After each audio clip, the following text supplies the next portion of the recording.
അതിപ്പം ഞാൻ സോഷ്യൽ മീഡിയയിൽ ഇപ്പം എല്ലാവരും കമന്റ് ഇടുന്നു, ഓരോന്ന് റീപോസ്റ്റ് ചെയ്യുന്നു, എന്നെ ട്രോളിക്കൊണ്ട് ഓരോ വീഡിയോസും പോസ്റ്റും ഇടുന്നു. ആൾ എന്തറിഞ്ഞിട്ടാണ് ഇങ്ങനെ പറയുന്നത് എനിക്ക് മനസ്സിലാവുന്നില്ല. എനിക്കിപ്പോൾ ഈ കമന്റ് ഇട്ടുകൊണ്ട് എനിക്കൊന്നും പറ്റാൻ പോകുന്നില്ല. എൻ്റെ എല്ലാ ദിവസവും കാര്യങ്ങൾ നടക്കുന്ന പോലെ തന്നെ നടക്കും. എനിക്ക് ജോലിക്ക് പോകാൻ എനിക്കൊരു കുഴപ്പമില്ല.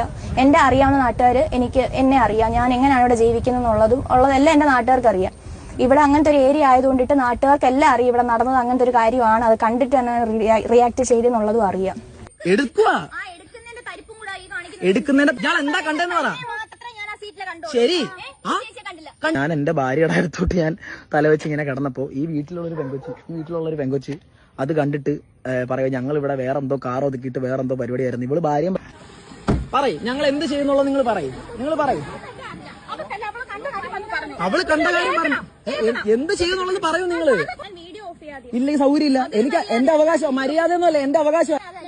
എന്താ പറ, വീടിന്റെ വഴിയിൽ എന്തിനു വന്ന് കിടക്കുന്നുണ്ടോ? ഞാൻ സത്യത്തില് ഞാൻ ഡ്യൂട്ടി കഴിഞ്ഞിട്ട്, ഞാൻ ഗവൺമെന്റ് ഹോസ്പിറ്റലിലാണ് ജോലി ചെയ്യുന്നത്. ഞാൻ ഡ്യൂട്ടി കഴിഞ്ഞിട്ട് എൻ്റെ വീടിന്റെ വരുന്ന വഴിയാണിത്. ഞാൻ ഈ വീടിന്റെ വഴി ഇങ്ങനെ വന്നപ്പോഴത്തേനും ഇവിടെ ഒരു കാറ് സ്വാഭാവികമായിട്ടും പരിചയമില്ലാത്തൊരു കാറ് ഇങ്ങനെ പരിചയമില്ലാത്തൊരു സ്ഥലത്ത് വന്ന് കിടക്കുമ്പോൾ ശ്രദ്ധിക്കും.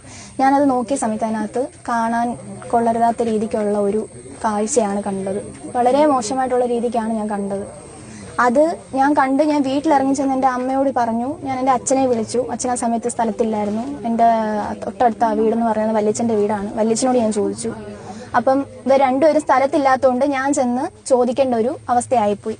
ഇവിടെ ഈ ദേശത്തൊന്നും ആരും വേറെ എല്ലാവരും ഓണത്തിൻ്റെയൊക്കെ തിരക്കായതുകൊണ്ടിട്ട് എല്ലാവരും അവരുടേതായിട്ടുള്ള തിരക്കിലൊക്കെ ആയിരുന്നു. അപ്പം ഞാൻ അമ്മയെ വിളിച്ചു കൊണ്ടുവന്ന് ചോദിച്ചു, വീടിന്റെ വഴിയിൽ എന്തിനാണ് വണ്ടി കൊണ്ടിട്ടിരിക്കുന്നത്, ഇതിനകത്ത് എന്തുവാന്നുള്ളത് ചോദിച്ചു.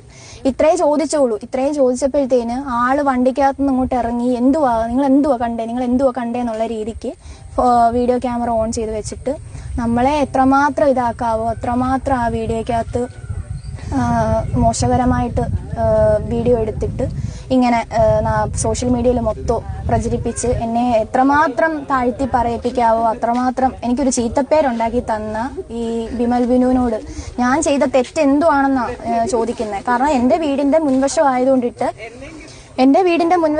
ഞാൻ ചോദിക്കും. അത് എൻ്റെ ഒരു റെസ്പോൺസിബിലിറ്റിയാണ്. എൻ്റെ വീടിന്റെ മുൻവശം ആയതുകൊണ്ട് ഞാൻ ചോദിക്കും. അപ്പം സ്വാഭാവികമായിട്ട് ആരാണേലും ആ സ്ഥാനത്ത് ചോദിക്കും, എന്തിനാണ് വീടിന്റെ മുൻവശത്ത് ഇങ്ങനെ കൊണ്ടിട്ടിരിക്കുന്നത് എന്തിനാന്നുള്ളത് ചോദിക്കും. അതേ ഞാനും ചെയ്തോളൂ.